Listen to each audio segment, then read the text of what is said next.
आज काफ़ी बड़ा दिन है, जुमे का दिन है।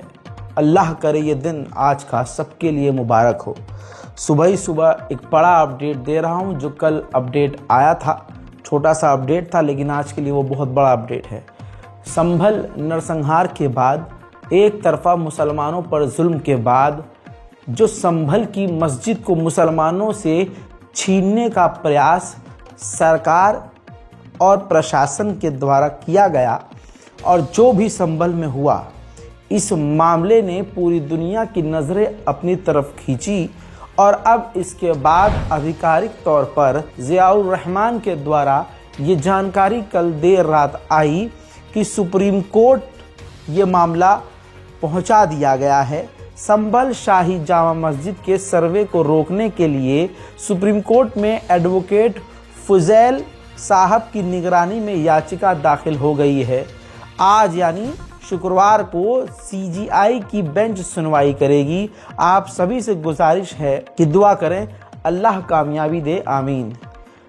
मेरे दोस्तों, मुझे यहाँ कुछ भी कहने की ज़रूरत नहीं है। तमाम मुसलमानों पर वाजिब है कि वो दुआ करें, हर हाल में दुआ करें कि सिर्फ संभल की मस्जिद नहीं, हिंदुस्तान और पूरी दुनिया की तमाम मस्जिदें, हमारी तमाम मुसलमानों से जुड़ी हुई जगहें, हत्ता कि मुसलमानों के घर जालिमों से सेफ रहें।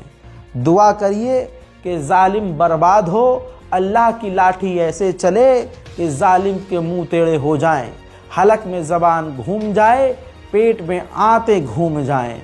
दुआ कीजिए कि आज हालात तो अल्लाह ने ऐसे बना दिए हैं कि गंदे खुद गू खा रहे हैं और पेशाब पी रहे हैं। कुछ ऐसे और हालात हो जाएं कि दुनिया इनकी गंदगी समझ जाए और अपने आप को इनसे दूर कर ले। हज़रात मोहतरम, जालिम कितना भी जुल्म कर ले और पावर का इस्तेमाल कर ले, लेकिन जालिम की खासियत ये है कि वो एक न एक दिन मिटता ज़रूर है और इतिहास के काले पन्ने पर याद रखा जाता है और उसके हिस्से में सिर्फ गालियां ही आती हैं जो आ रही हैं।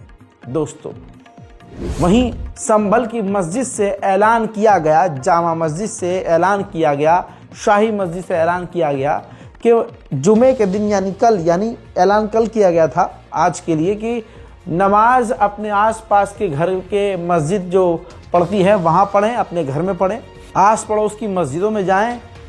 सब कुछ नॉर्मल है, कोई हमें तनाव नहीं चाहिए। देखिए, ये मैं एक छोटा सा वीडियो आपको सुनाना चाहूँगा जिसमें उन्होंने ऐलान मस्जिद से किया है कि दुकानें खुली रखें, सब कुछ नॉर्मल रखें। मस्जिद से अमन का पैगाम दिया जा रहा है और इसी मस्जिद को सरकार तोड़ना भी चाह रही है। मैं तमाम अपने मुस्लिम भाइयों से ये गुजारिश करता हूँ कि पूरा अपनी अपनी दुकानें खोलें, अपने अपने काम पर जाएं, कोई किसी तरह की परेशानी नहीं है। कल जो कि जुमा में आने वाला, उसके लिए आपको हाथ लेकर के दरख्वास्त है, गुजारिश है कि आप अपने अपने मोहल्ले की मस्जिदों में जुमे की नमाज पढ़ने जैसे पढ़ने पढ़ते चले आए हैं। शाही जामा मस्जिद संभल में कल जुमे की नमाज होगी और हर तरह की नमाज होगी और होती रहेगी इंशाअल्लाह। कोई उसका क़यामत तक होती रहेगी, इस तरह की कोई बात नहीं है। किसी अफवाह पर ध्यान रखें, भूल न लगाएं, बिल्कुल भी और शहर में अमन और शांति बनाए रखें। इंशाअल्लाह अल्लाह आपके साथ है, हम आपके साथ हैं। ये बात मुसलमानों को अच्छे से पता है कि संभल में जो कुछ भी हुआ है ये पूरी प्लानिंग के तहत किया गया है। माननीय अखिलेश यादव, राहुल गांधी और दूसरे विपक्षी नेता, इंडिया अलायंस के नेता इस बात को कह चुके हैं कि ये पूरी तरह से दंगा प्रायोजित था, लेकिन शासन प्रशासन इसमें सबसे बड़ा रोल निभा रहा था इस दंगे में। आप इस बात को अब मान लेंगे, सबूत आया है, कमिश्नर साहब का बयान है और कमिश्नर साहब ने बातों ही बातों में इस बात को एक्सेप्ट किया है कि हाँ, इंटेलिजेंस के द्वारा हमें इनपुट थी, मिला था, पता था हमें कि दंगा हो सकता है। दोस्तों, दंगा हो सकता है, ये शासन प्रशासन को मौजूद था, इसीलिए हाई लेवल की सिक्योरिटी करी गई थी, लेकिन फिर भी ये हो गया। यहाँ सेफ्टी एंड सिक्योरिटी तो फेल हो गई, लॉ एंड ऑर्डर फेल हो गया। इंटेलिजेंस को और पुलिस को मालूम था कि दंगा हो सकता है, इसके बावजूद विष्णु जैन हिंदू झुंड के साथ नारेबाजी करता हुआ, तवज्जो चाहूंगा, नारेबाजी करता हुआ मस्जिद गया और सर्वे के बाद मस्जिद से निकला। तवज्जो चाहूंगा, पता था इंटेलिजेंस को और पता था यूपी पुलिस को। कमिश्नर साहब का बयान आपको सुनवाऊंगा, बल्कि यूं कहूंगा कि कमिश्नर साहब का बयान पकड़वाऊंगा, जिसमें आप सुनेंगे कि कमिश्नर साहब कह रहे हैं कि हाँ इनपुट था, हमारी इंटेलिजेंस फेल नहीं हुई, हमें मालूम था दंगा हो सकता है, इसीलिए तो हमने भारी पुलिस फोर्स जितनी थी सब तैनात की थी। लेकिन तैनाती से क्या हुआ? फेलुअर हुआ। इनकी तैनाती फेल हुई और बातों ही बातों में इन्होंने एक्सेप्ट कर लिया कि इनपुट था कि दंगा हो सकता है। लेकिन ये बात पता होने के बाद भी इन्होंने हिंदू पक्ष को अलाउ किया कि आप नारेबाजी करते हुए आओ, भीड़ लेकर आओ और भीड़ लेकर जाओ, पूरे इलाके में तनाव बनाते हुए आप जा सकते हो। अब देखिए, पता था इनको कि दंगा हो सकता है, इसीलिए सिर्फ मुसलमान महिलाओं और मर्दों को गिरफ्तार किया, बच्चों को गिरफ्तार किया और गोली भी खुला मुसलमानों की छाती पर चलाई, भेजे में और सीने पर, दिल पर गोली मारी। ये सब कुछ हुआ है। और अब कहा जा रहा है वो जो है बंदूक की गोली नहीं, वो तो रबड़ वाली प्लास्टिक की गोलियां थी।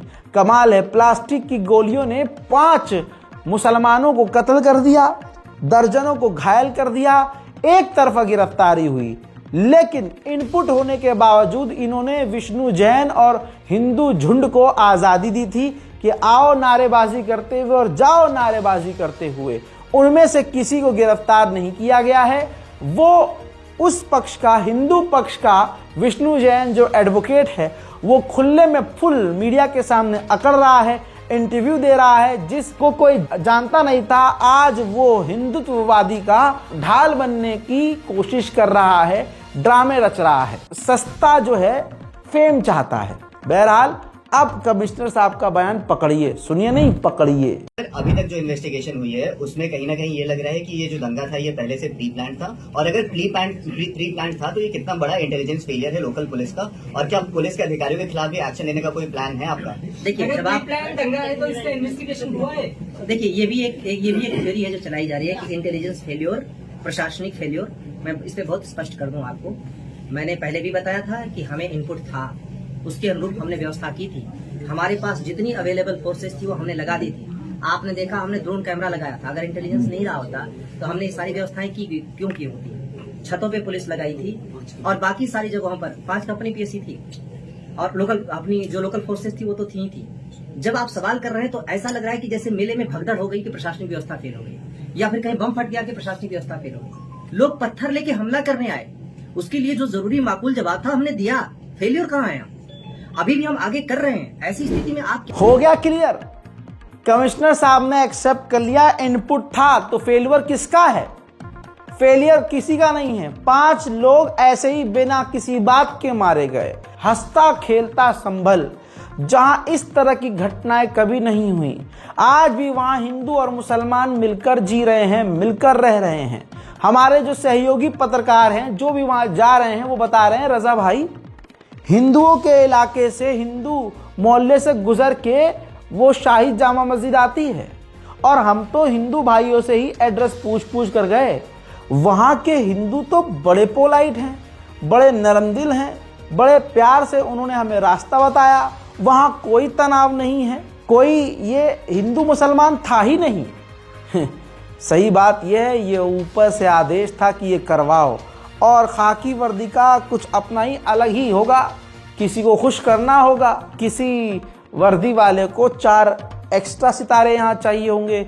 यहाँ सितारे लगवाने के चक्कर में अपने आगे के सितारे खराब कर रहे हैं ये लोग। इनको लग रहा है कि अब कयामत तक ये ऊंचे ऊंचे पदों पर रहेंगे, और जिसके आदेश का ये पालन कर रहे हैं वो तो अमर है, वो हमेशा यही रहेगा और हमेशा सत्ता में रहेगा, पावर में रहेगा। बहरहाल क्या ही कह सकते हैं, हम तो दुआ कर सकते हैं अपने मुल्क के लिए। पहली दुआ यही होनी चाहिए कि आज सुप्रीम कोर्ट के अंदर मुसलमानों के लिए कोई अच्छा फैसला आ जाए। नाउम्मीदी भाई कुफ्र है, इसलिए मैं उम्मीद करना नहीं छोड़ूंगा। बात यह है कि हंसते खेलते संभल जहां हिंदू मुसलमान नहीं होता है, आज इस यूपी पुलिस ने और उस विष्णु जैन ने और कट्टरवादी जो संगी हैं उन्होंने एक संभल को, हंसते खेलते संभल को बिल्कुल लाचार कर दिया है। आपको पता है PSC, RAF, इसके अलावा CRPF, RRF, इसके अलावा जितनी हमारी एजेंसियां हैं, सुरक्षा एजेंसियां, सब वहां तैनात कर दी गई हैं। इंटरनेट बंद है, क्या ही कहूँ, वहाँ हालात कितने ख़राब कर दिए गए हैं। एमरजेंसी वाला माहौल कर दिया गया है, एमरजेंसी सा वहाँ लगा दिया गया है कि भैया अब सोचिए, ये खूबसूरत संभल, ये प्यारे लोगों से भरा हुआ संभल आज सहमा हुआ है। हजरत मोहतरम, ये बात क्लियर है कि प्रशासन ने ही ये दंगा जानबूझकर करवाया है, किसी के कहने पर करवाया है। पूर्व IPS ऑफिसर जिन्होंने यूपी को संभाला है, उन्होंने लाइव आकर मीडिया के सामने, तमाम दुनिया के सामने एक्सेप्ट किया है कि इसमें DGP, IAS, IPS जो ऑफिसर हैं वहां, वो ही गुनाहगार हैं, उन्होंने ही ये सरकार के कहने पर दंगा करवाया है। इतना खुला तो कोई नहीं बोला जितने IPS अफसर बोल गए, पूर्व IVS ऑफिसर। और उस पैनल में मोदी का पिट्ठू भी बैठा था, भाजपा का। इतना पागल हो गया सच सुनने के बाद। कहते हैं ना कि सच आदमी को तड़पा देता है, सच चुभता बहुत है। जैसे ही पूर्व IPS ने सरकार की पोल खोली, प्रशासन की पोल खोली, भाई साहब अगला पैनल पर बैठा हुआ पागल हो गया। ऐसा लगने लगा कि 2 मिनट के अंदर ये दीवार में सर मारना शुरू कर देगा। किसी जानवर की तरह जिसकी पूंछ कभी सीधी नहीं होती, उसकी तरह इतनी जोर से चीखने लगा कि क्या ही कहने। वो तमाम ऑन एयर शो था, देखिए और समझिए कि यूपी पुलिस ने क्या किया है। देखिए पूजा जी, मैं 35 साल IPS में रहा हूं और मैं अनुभव से अपने कह रहा हूं कि संयोग नहीं है, ये दंगा कराया गया है और पूरी तरह से वहां का प्रशासन इसके लिए जिम्मेदार है, वहां के DM और SP इसके लिए जिम्मेदार। उन्होंने कराया पॉलिटिकल कारणों से, सरकार ने करवाया होगा उनसे कह करके। देखिए बड़ी सीधी बात सुनिए, एक सिविल जज ने एक आदेश पारित कर दिया, एक्स पार्टी का आदेश है, उसमें दूसरे पक्ष को सुना ही नहीं गया। और मैंने तो देखा कि सुप्रीम कोर्ट के भी जब आदेश आते हैं तो उसमें लैंड ऑर्डर की स्थिति होती है तो इतनी तेजी नहीं बरती जाती। वापस प्रशासन या उत्तर प्रदेश या जो भी सरकार है वो सुप्रीम कोर्ट जाती है कहने के लिए कि इसका पुनर्विचार करें। आपके पास तो फिर इन्हें चिल्लाने दीजिए, इनके पास कोई तर्क नहीं, मुझे पता है। रुकिए आपको मैं मौका दूंगी, आपके पास ही आऊंगी नेक्स्ट। रुकिए, ये फेफड़े के बल पे बातें करते हैं, अगर चिल्लाए तो फिर मैं जा रहा हूँ।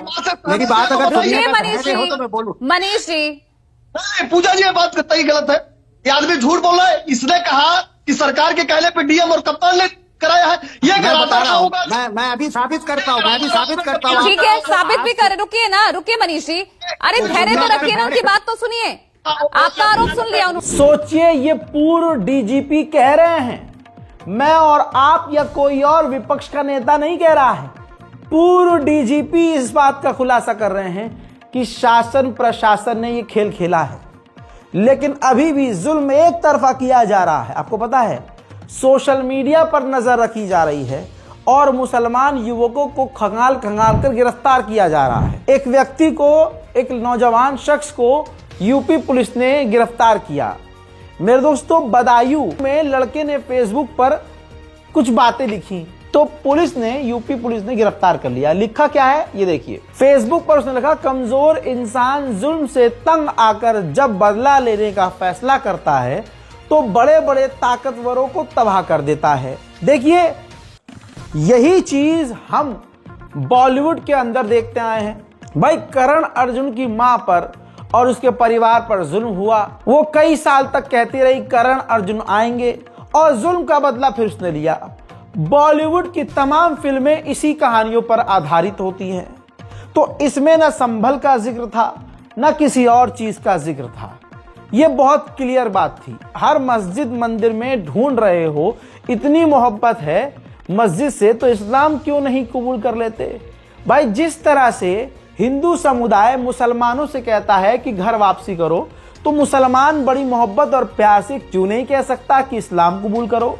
इसमें भी कुछ आपत्तिजनक नहीं था। शाहिद खान ने फिर एक और पोस्ट किया जिसके अंदर लिखा, सारे सर्वे मस्जिद के नीचे ही होंगे। गरीबी, बेरोजगारी, महंगाई के बारे में कोई सर्वे होगा क्या?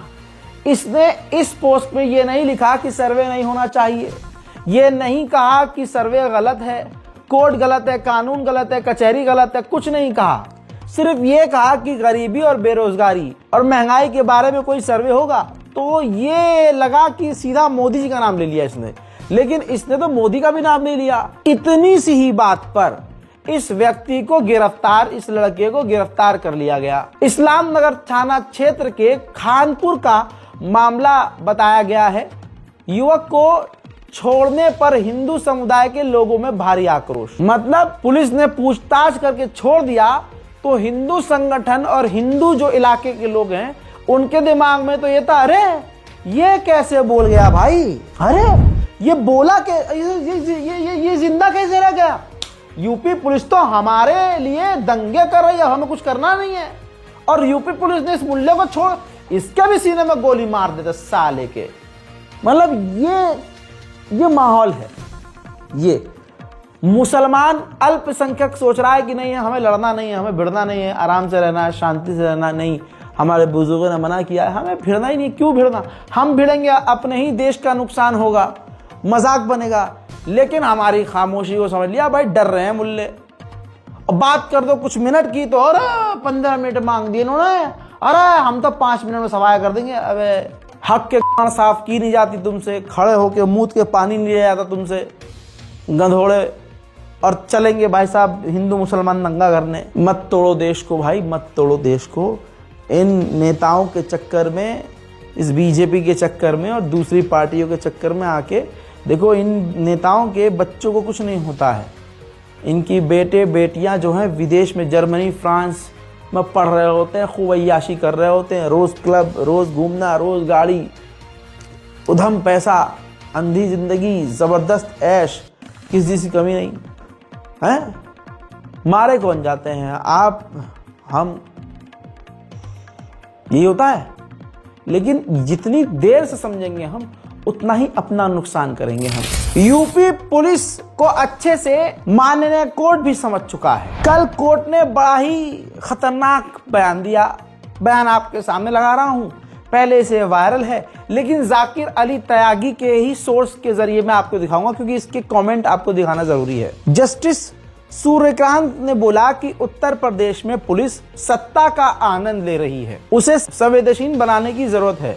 राज्य पुलिस खतरनाक क्षेत्र में प्रवेश कर रही है, यानी यूपी पुलिस खतरनाक क्षेत्र में, यानी गलत रास्ते पे, खतरनाक रास्ते पे जा रही है। जाकिर अली तयागी ने ये पोस्ट किया। इसके बाद इनके कमेंट सेक्शन को दिखाना चाहूंगा ताकि आप समझ सकें कि देश के बहुसंख्यक समाज के जो युवा और युवतियां हैं मुसलमानों से कितनी नफरत करती हैं। ध्यान से देखिए। राजू वाल्मीकि नाम के एक संघी जानवर ने पोस्ट किया कि संबल हिंसा के दंगाइयों के पोस्टर जनहित में जारी। तो सरकार और खुद स्पेशली योगी आदित्यनाथ मुसलमानों के पीछे हाथ धोकर पड़े हैं।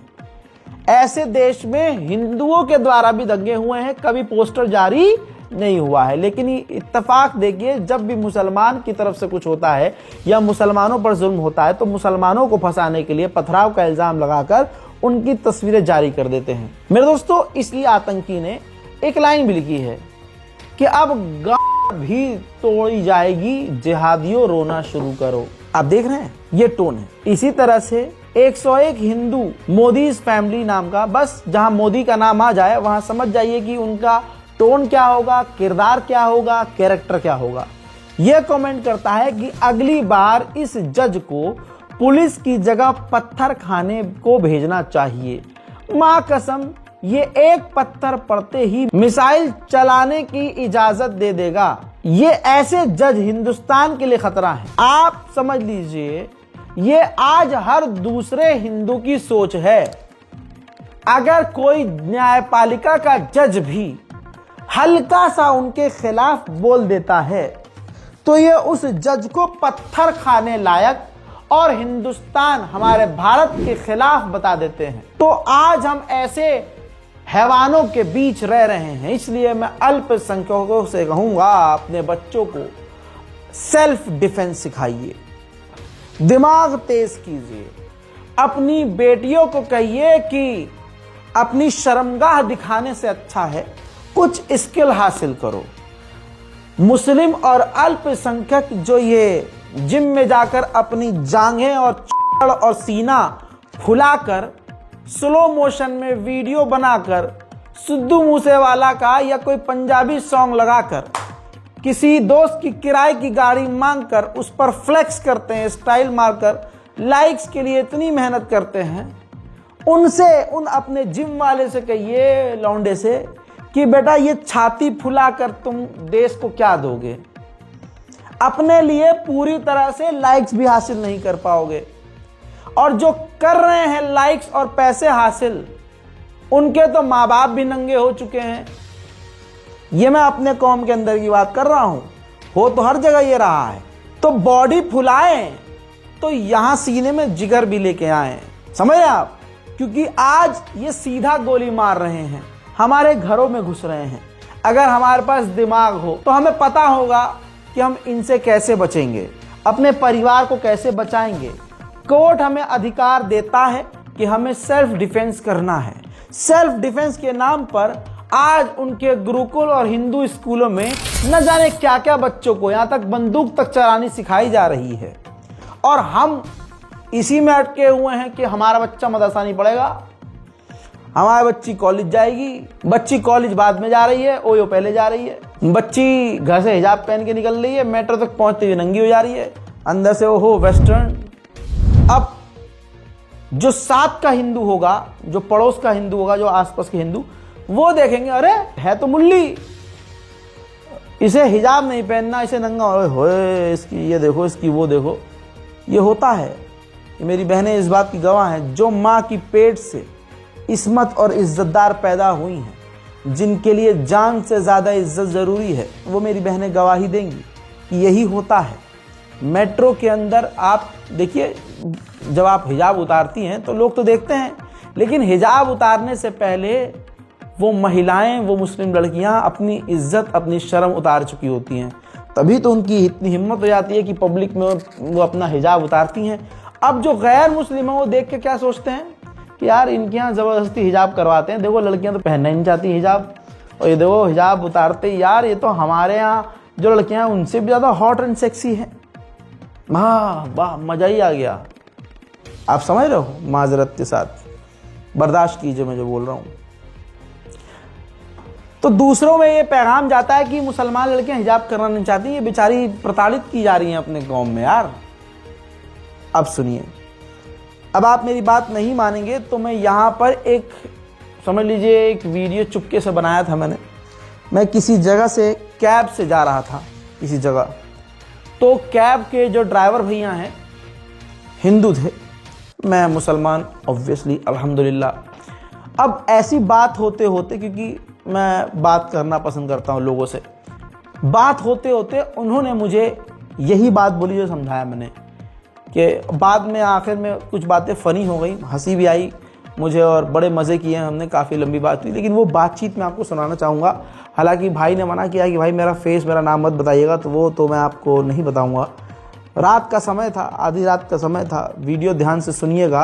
बातचीत उसमें जो कर रहा हूँ, और मुसलमान लड़कियों तक ये खबर, इस वीडियो को पहुँचाने में मेरी मदद कीजिएगा, और हमारे जो आलिम दीन हैं वहाँ तक भी ये वीडियो पहुँचाइए, और तमाम युवाओं तक ये वीडियो पहुँचनी चाहिए कि देखो, जब हमारी कौम की लड़की नंगी होती है तो सामने वाला क्या सोचता है।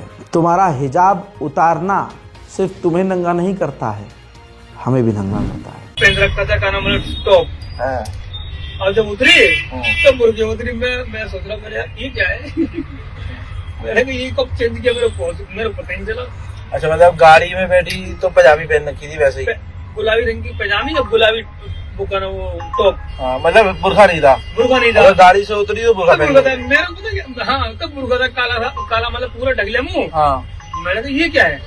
मैंने हालांकि पूछ नहीं सकता ना, नहीं पूछ सकते हो, सही बात है। लेकिन बूझूंगा तो अलग बात है ना, बूझ नहीं सकता, लेकिन फिर मैं देखा मैंने इनका ठीक है भाई कि मतलब बाहर मौज लो अब दोनों बैठ के खूब खूब चुम्मा सब कुछ करते आए। अच्छा, लड़का लड़की दोनों? मैं हिंदू हो गई जब उतरी बुर्का पहना मैंने, अरे आपने सोचा था हिंदू है, पता जब उतरी हुई तो पता चला अरे तो हिजाब बुर्का पहन को कर रही है, समझ गया। तो अभी इससे यही तो बात है, अब हम लोगों की जो मुसलमानों की इमेज है ये हिंदुओं में यही तो खराब हो रही है कि ये तो साले खुद मुसलमान नहीं है, सच्चाई है।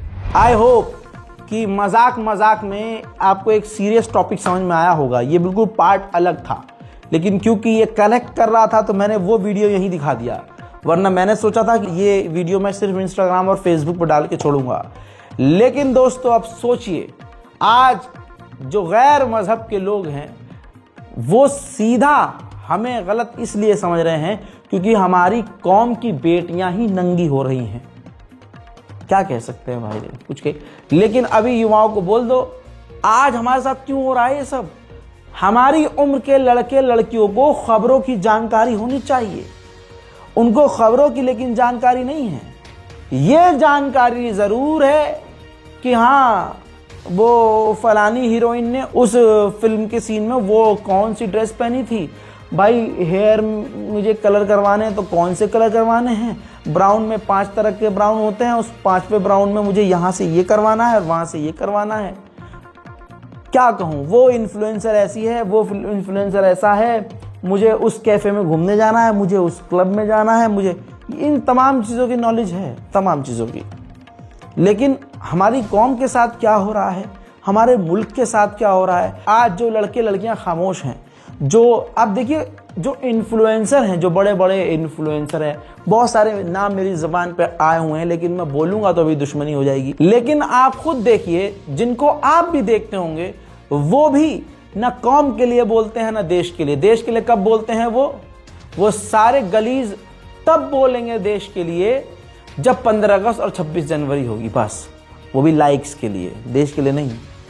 ऐसे ही अब रमज़ान पाक आने वाले हैं तो जितने भी नंगी अपनी शर्मगाह को दिखाने वाली, अपनी तमाम चीज़ों को दिखाने वाली लड़कियां हैं, वो हिजाब पहन के हाथ में तस्बीह लेकर उनसे बड़ी मुल्ली और मौलानी कोई नहीं होगी ऐसा प्रिटेंड करेंगी, और रमज़ान ख़त्म होते ही फिर से अपना पुराना काम नचनिया वाला शुरू कर देंगी।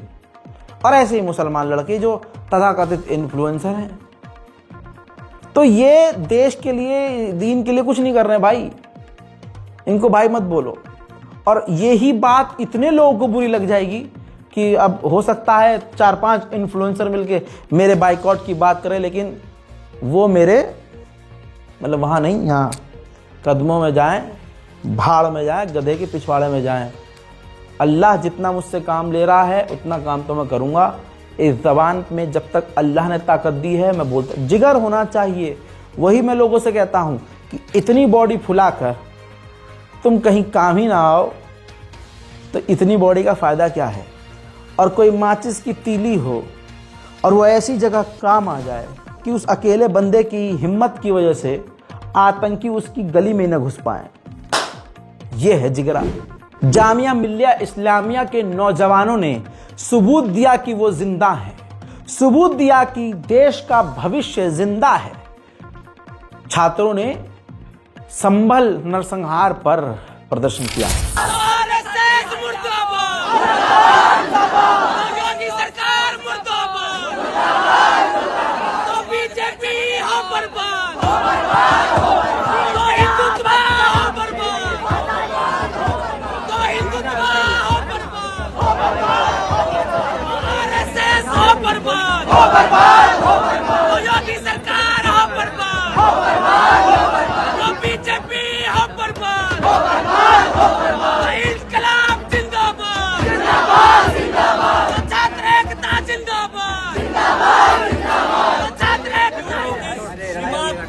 हमारे आउटगोइंग जो चीफ जस्टिस चंद्रचूड़ साहब, वो ये बोलते हुए गए हैं, Hindus of this country has the total right to satisfy their conscience. I am not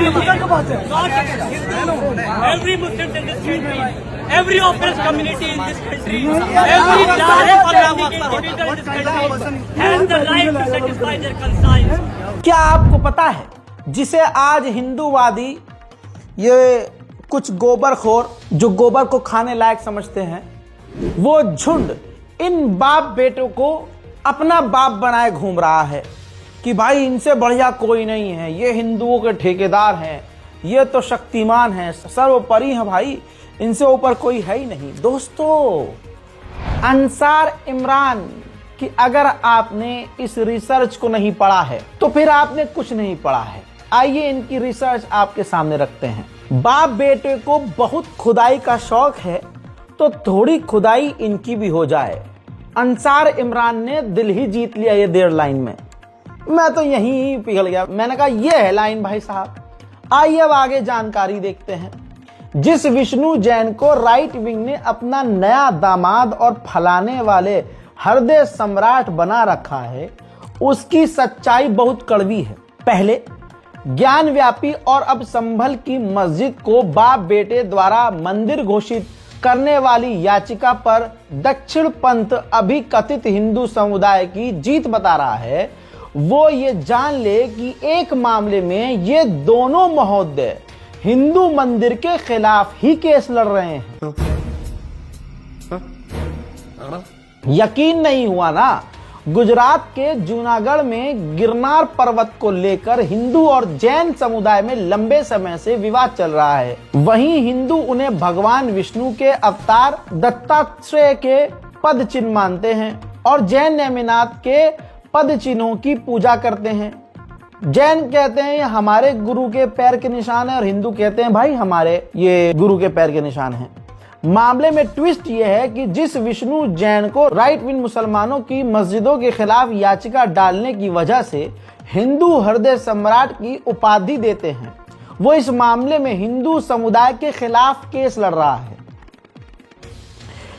Ansar Imran लिखते हैं कि मेरी बातों पर यकीन करने की जरूरत नहीं है। विष्णु जैन द्वारा 15 अक्टूबर 2023 को अपना एक वीडियो ट्वीट किया गया है जिसमें वो बंदा खुलकर ऐलान कर रहा है कि गिरनार जी के लिए हमारी लीगल तैयारी चल रही है। बहुत ही जल्दी अगर ईश्वर ने चाहा, आशीर्वाद दिया तो जितनी हमारे अंदर शक्ति है, वो लोअर कोर्ट हो या हाई कोर्ट हो या सुप्रीम कोर्ट, आपको यह बात कहकर जा रहा हूं कि जैन समाज को न्याय दिलाने का काम हम करेंगे। अब आप सोचिए, यहां पर एक धार्मिक स्थल की आजादी की बात हो रही है, मगर बड़ा सवाल तो यह है कि यह आजादी किससे लेने की बात हो रही है?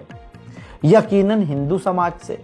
अब अंसार जी ने इनका वीडियो भी शेयर किया है, आइए वो देखते हैं, जिसमें ये हिंदुओं के मंदिर के खिलाफ केस लड़ने की बात कर रहे हैं। गिरनार जी के लिए हमारी लीगल तैयारी चल रही है। महाराज जी से हमने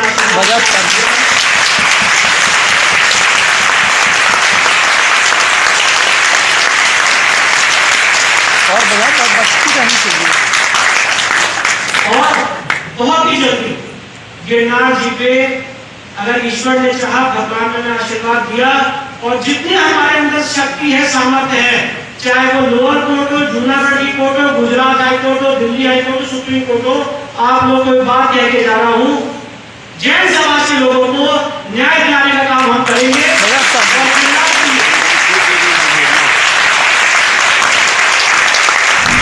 वहीं कल तक जो बीजेपी कर के मुल्ले नाच रहे थे, कुछ ऐसे मुसलमान मौलवी थे, अल्लाह तौबा, इन्हें मौलवी कैसे कहूं, जो अपने आप को क्या मैं नहीं बोलना चाहता, विवाद हो जाएगा, और वो सरकार की जो आरएसएस वाली जो नीतियां लेके आ रही थी सरकार, उसको सपोर्ट कर रहे थे। हाँ, वक्फ बोर्ड अमेंडमेंट बिल, हाँ ये खत्म होना चाहिए, ये बहुत गलत हो रहा है, हाँ हम हमारी मज़ारों की कितनी ज़मीनें इन्होंने हड़पी हुई हैं इन लोगों ने। हाँ सर मोदी जी हम आपके साथ हैं। ऐसे CAA NRC में जब मोदी का आया मामला तो इसमें कई सारे मुसलमान नेताओं और मौलवियों ने हम आपके साथ हैं कर रहे थे, जोश मार रहे थे, बहुत चढ़ रहा था हमको, अरे हम तो हैं मोदी का, हमें बहुत हाईलाइट होना था इन्हें। अब ऐसे हाईलाइट हुए हैं, अब आए हैं लाइन पर, मोदी मोदी मोदी मोदी कर रहे थे, अब लंका लग गई। अब जब मजार भी निशाने पर आई तो पता चला कि ये तो सज्जाद नशीन है। ये कह रहे हैं अपने आप को कि हम भाई बहुत उनकी नस्ल से हैं। पीछे से बता रहे हैं ये कि हम तो सज्जाद नशीन हैं, अजमेर शरीफ के सज्जाद नशीन।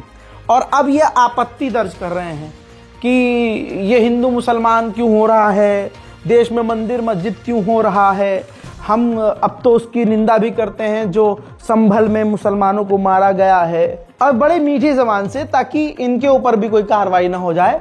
जिगर होना चाहिए खुला बोलने के लिए भाई साहब, हर कोई रजाग्राफी नहीं है। मौलाना साहब पूरी कोशिश कर रहे हैं और अब खुद इसलिए तिलमिलाए हैं क्योंकि अब इनकी जमीन पर बात आ गई है। चिश्ती आपसे मुखातिब हूँ on behalf of the office of the सज्जादा नशीन spiritual head of the shrine. मैं यहाँ के जो सज्जादा नशीन है उनका जानशीन उत्तराधिकारी हूँ और खुद बाहिसियत गरीब नवाज का एक वंशज उनकी औलाद हूँ। हमें इसमें पार्टी नहीं बनाया गया है, लेकिन फिर भी ये हमारे बुजुर्गों की दरगाह से जुड़ा हुआ मामला है। हमने पूरी तरीके से इस पर नजर बनाई हुई है और हमारे वकीलों से हम लोग टच में हैं। हमारी कानूनी टीम जो बनी हुई है पूरी वकीलों की, उससे टच में हम लोग, उनसे रायशुमारी चल रही है। जो भी उनकी एडवाइस होगी उसके तहत ही हम कानूनी प्रक्रिया का उपयोग करेंगे और कानूनी कदम जो आगे हमें उठाना होगा उठाएंगे। और पूरी मजबूती के साथ अगर हमें अपनी जरूरत पड़ी इसमें पक्ष रखने की तो हमारा पक्ष रखेंगे। देखिए CPC का प्रावधान है, न्यायालय में वाद प्रस्तुत किए जाते हैं और न्यायालय उचित समझता है तो उसको सुनवाई हेतु निहित भी करता है और पक्षकारों को नोटिस भी जारी होते हैं। न्यायालय में वाद प्रस्तुत भी होते हैं, न्यायालय में वाद खारिज भी होते हैं। देखिए न्याय प्रक्रिया मेरा उचित नहीं है, लेकिन इससे हटके मैं अपनी बात रखना चाहूंगा कि जो एक नई परिपाटी देश में पैदा कर दी गई है, बनाई जा रही है, कि आए दिन देखने में आ रहा है कि कभी किसी मस्जिद पे मंदिर का क्लेम किया जा रहा है, कभी किसी दरगाह पे मंदिर का क्लेम किया जा रहा है। ये हमारे समाज के हित में नहीं है, देश के, ये हमारे देश के हित में नहीं है। आज भारत ग्लोबल शक्ति बनने जा रहा है। हम कब तक मंदिर और मस्जिद के विवाद में उलझे रहेंगे? हम हमारे आने वाली जनरेशन को क्या मंदिर और मस्जिद के विवाद देके जाएंगे? ये जो चीप पब्लिसिटी पाने के चक्कर में ये जो जल्दबाजी में गैर जिम्मेदाराना कदम उठाए थे लोग बाग और ऐसी हरकतें करते हैं जिससे लाखों करोड़ों लोगों की आस्था को ठेस पहुंचती है। जहां तक अजमेर दरगाह का सवाल है, अजमेर दरगाह से हिंदुस्तान ही नहीं पूरी दुनिया का मुसलमान, हिंदू, सिख, ईसाई सब जुड़े हुए हैं। सबकी आस्था इस दरगाह से जुड़ी हुई है। अजमेर का इतिहास 850 साल का इतिहास है। हमने अपने तरीके से अकीदत का नजराना इस बारगाह पे पेश किया है। सबकी अकीदत इस बारगाह से जुड़ी हुई थी। आज गुम्बद मुबारक के अंदर जो चांदी का कटहरा आप देखेंगे जो जयपुर महाराज का चढ़ाया हुआ है, ऐसी हर राजा रजवाड़े ने, हर बादशाहों ने अपने दौर में यहाँ पर इनामात पेश किए हैं, अपने अपने अकीदत का नजराना पेश किया है। ये बारगाह हमेशा मोहब्बत अमन का पैगाम देती है। गंगा जमीन तहजीब का गहवारा है। क्लेम करते हैं। मैं भारत सरकार से अपील करता हूं कि इस मामले में इंटरवेन करें और क्या तो नया कानून लाया जाए या कोई गाइडलाइन जारी की जाए कि इस तरीके के धार्मिक स्थलों पर किसी प्रकार की उंगली ना उठे और ना ही इनकी नेचर को चेंज करने की बात की जाए और ना ही इस पे सवालात किए जाए। देखिए जो 100-150 साल पहले मुकदमे जो थे चल रहे हैं धार्मिक स्थलों को लेकर के, 47 से पहले के जो मुकदमे चल रहे हैं, उनमें जो न्यायालय का निर्णय आता है उसका सबको सम्मान करना चाहिए और सबने करा भी है। उन विवादों को छोड़े, लेकिन नए विवाद तो उत्पन्न ना करें। आज देश तरक्की के रास्ते पे गामदन है। आज हिंदुस्तान ग्लोबल शक्ति बन रहा है और हम मंदिर मस्जिद के विवाद में लड़े हुए हैं। देखिए जहां तक मैं इस मौके पे मोहन भागवत जी के बयान को कोट करूंगा। हो गया क्या इनका? कल तक तो ये कह रहे थे हम मोदी जी के साथ हैं, हाँ? अब क्या हुआ भाई? बड़ा अंदर से फट रहा है। बोलने दे, तकलीफ हुआ है बेचारे को, बोल। हाँ तकलीफ तो हुआ है, हुआ होगा बिल्कुल, क्योंकि अब अपने जमीन की बात आ गई ना, अब जो अपनी दुकान की बात आ गई है।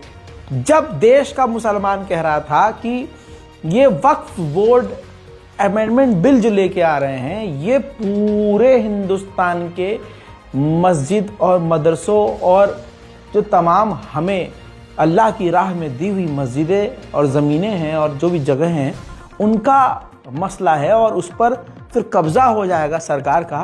तो यही चचा उछल उछल के कह रहे थे कि नहीं, Modi is right, BJP is right, ऐसा होना चाहिए।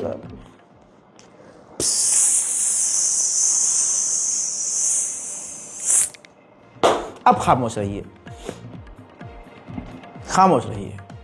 बोलो तो सबके लिए बोलो, सिर्फ अपनी दुकान के लिए मत बोलो। ख्वाजा मोइनुद्दीन चिश्ती रहमतुल्लाह अलैह, उनके नाम पर आपको सफाई देने की जरूरत नहीं है।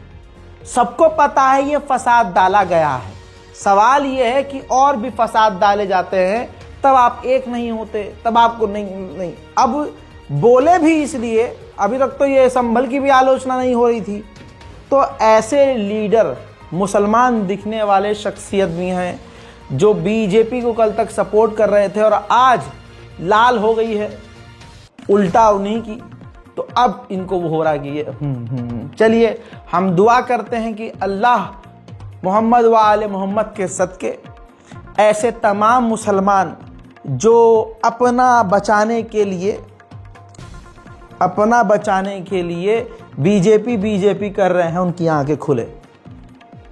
और दुआ करते हैं कि हिंदुस्तान के मुसलमान जागें, समझें और आपस में ये जो लड़ाई, दंगे, फसाद, हसद, नफरत है वो ख़त्म हो। ये जो कुछ साल पहले तक मस्जिदों में होता था कि फलानी मस्जिद जो शिया की है उस मस्जिद की तरफ माइक लगाकर दूसरी मस्जिद, दूसरे मसलक के लोग जुमे के दिन दे रहे हैं दनादन बयान उनके खिलाफ, आपसदारी में नफरत, मिंबर से एक दूसरे के खिलाफ नफरत फैलाई जा रही है।